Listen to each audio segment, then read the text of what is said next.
Eu te dou uma carona e você me conta a sua história. Começa agora o Carona em Comum.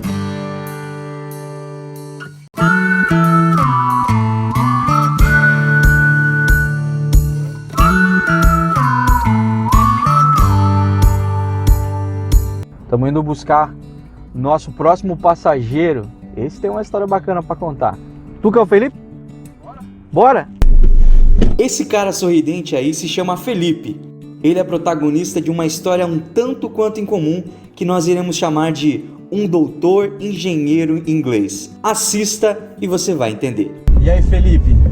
Diz aí, qual que é a história que você vai contar para nós hoje? Uma parte importante assim que aconteceu comigo, para entender, é que meus pais são falecidos e meu pai faleceu quando eu tinha 13 anos e minha mãe quando foi 8 meses depois, quando eu estava com 14. Teu pai faleceu do que, meu? Meu pai, ele sofreu um acidente de carro, capotou o carro dele num precipício e ele faleceu no local. E minha mãe, 8 meses depois, com uma complicação de uma cirurgia que ela fez. E uma parte da história que foi importante, que marcou a minha vida, foi a orientação da minha mãe. Após a morte do meu pai, eu não sei direito ao certo qual foi o período, se foi antes da morte ou após, mas eu lembro claramente ela me dando instruções, como se ela pudesse prever que ela não estaria mais comigo. Então ela falou comigo claramente o que eu devia fazer na minha vida, né? E ela falou comigo, ó, você vai estudar para engenharia, você vai passar na Universidade Federal do Espírito Santo, que era onde eu morava, e você vai trabalhar numa grande empresa daqui do Brasil. Vai ser um doutor engenheiro inglês, que ela falava. Doutor engenheiro? Inglês. E isso ficou marcado na minha cabeça, né? Então, pra mim, eu sabia que isso ia acontecer, porque ela tinha como se tivesse setado na minha cabeça isso, que isso ia acontecer. E eu segui, eu como tivesse recebido dela, assim, Rafa, um mapa da mina, sabe? Assim, um caminho, o que seguir, o que fazer. E eu segui aquilo à risca, assim, né? Graças a Deus eu consegui atingir aquilo que ela tinha planejado pra mim, tudo que ela tinha profetizado na minha vida. Fez a faculdade? Fiz a faculdade de engenharia mecânica na Federal, consegui concluir, consegui fazer os estágios e hoje eu trabalho na maior empresa do país, né? Hoje eu trabalho na Petrobras. E também daquela profecia dela, né? Eu consegui também estudar inglês em Londres, assim, então talvez eu tenha Cara, você é um doutor engenheiro inglês? como se fosse o que ela tinha mesmo profetizado na minha vida, né? Cara do céu. Inclusive, depois de um tempo assim, do que aconteceu, que eu parei para refletir um pouco sobre isso e ver a importância do que ela profetizou para mim na minha vida. Ela poderia muito bem não ter feito isso ou ter feito o contrário também, né, Rafa? Poderia ter falado palavras contrárias, né? Você não é inteligente, você nunca vai ser ninguém. Nunca vai ser ninguém, você é burro. Então, a orientação da minha mãe fez com que tudo o que eu passei, né, toda aquela tragédia que eu passei, não impactasse na minha vida, de certa forma, né, na minha vida profissional, no entendimento do que eu poderia fazer, do que eu poderia ser. Eu penso hoje, se eu não tivesse essa orientação da minha mãe, e também se eu não acreditasse nela também, né, porque eu confiava na minha mãe, então não era só palavra. Minha mãe só não falou palavras ao vento. Eu amava ela, sentia o amor dela por mim e eu confiava no que ela falava. Era alguma coisa de convicção mesmo. Convicção, porque eu via que ela vivia o que ela falava, né? Então eu acreditava no que ela falava. Isso foi fundamental para minha vida, assim. Eu não sei onde eu estaria se eu não tivesse recebido essa orientação dela. Então vamos lá, deixa eu só entender. Com 13 anos, você estava órfão de pai e mãe? 13 anos do meu pai e aos 14 da minha mãe. E aí, quem te criou? Quem que deu sequência na tua criação ali? A criação não teve uma participação... Porque tecnicamente já estava criado, já era um adolescente e tal. Eu não fui morar com ninguém, assim. Vocês se mantiveram no mesmo lugar? A gente manteve no mesmo lugar, no mesmo apartamento. Tem uma irmã que é mais velha. Que era mais velho. Mais velha um pouco do que eu. Aí um cuidando do outro? Um cuidando do outro e eu assumi um papel de chefe de família nessa época. O homem da casa. O homem da casa, isso.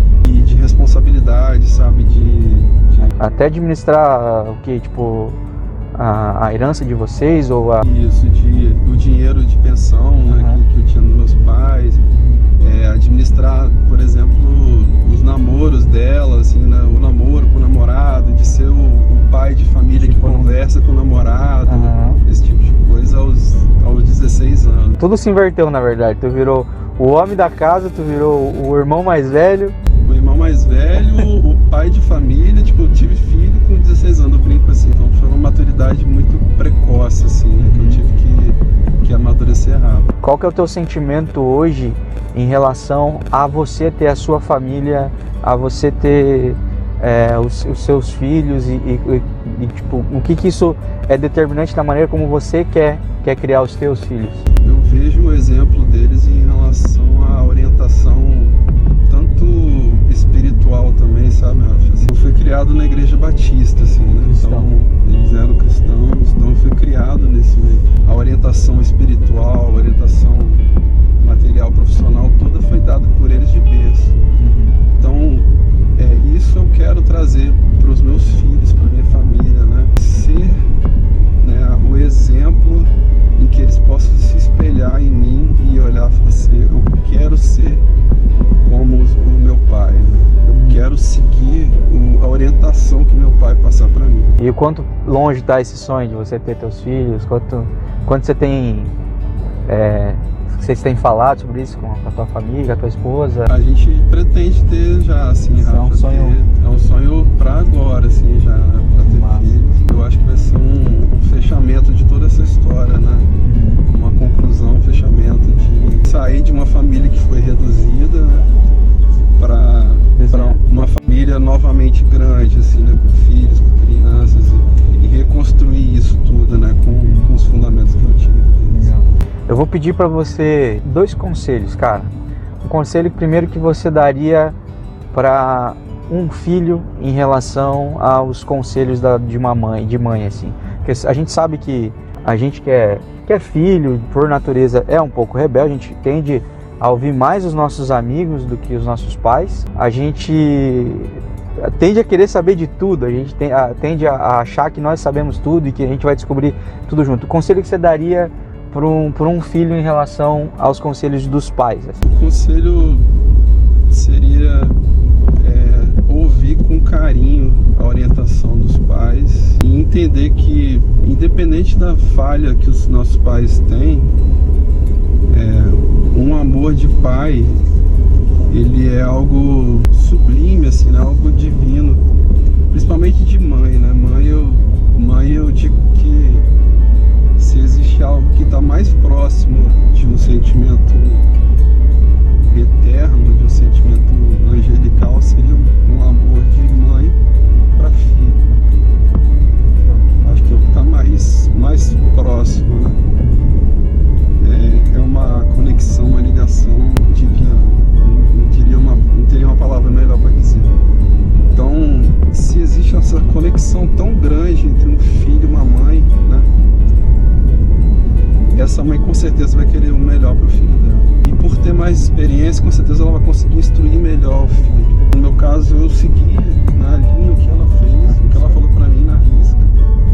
Mas que pelo menos a gente tenha respeito e honre eles, né? Honre os pais em todas as coisas, né? Mas que ouça com carinho a orientação deles, né?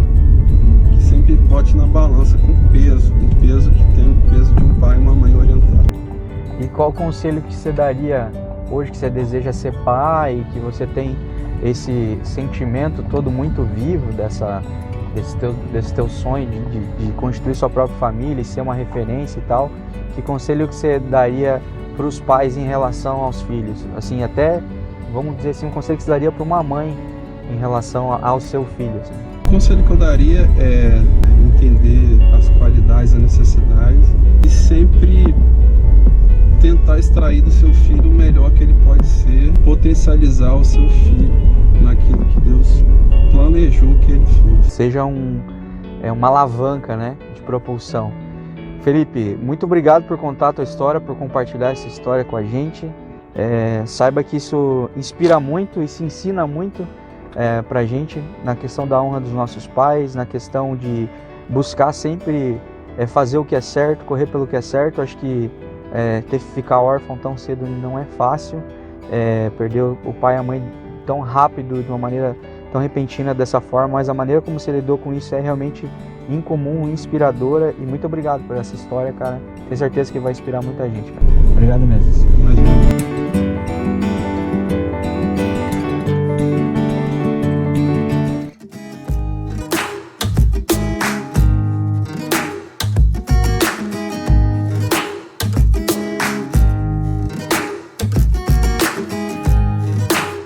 Esse super carro aqui é o Ford Focus Sedan Titanium 2.0. Esse carro aqui é o ano 2014, 2015 e ele pode ser seu se você for lá na Platina Multimarcas e vai poder levar esse super carro que nós demos uma volta hoje. Um carro lindo, confortável, completo, automático, incrível. Lá na Platina Multimarcas você pode levar esse carro ou o carro dos seus sonhos. Vai na Platina Multimarcas, já segue no Instagram, @Platina Multimarcas. Conheça os carros que tem lá, que eu tenho certeza que você vai realizar os seus sonhos. Platina Multimarcas, realizando sonhos todos os dias.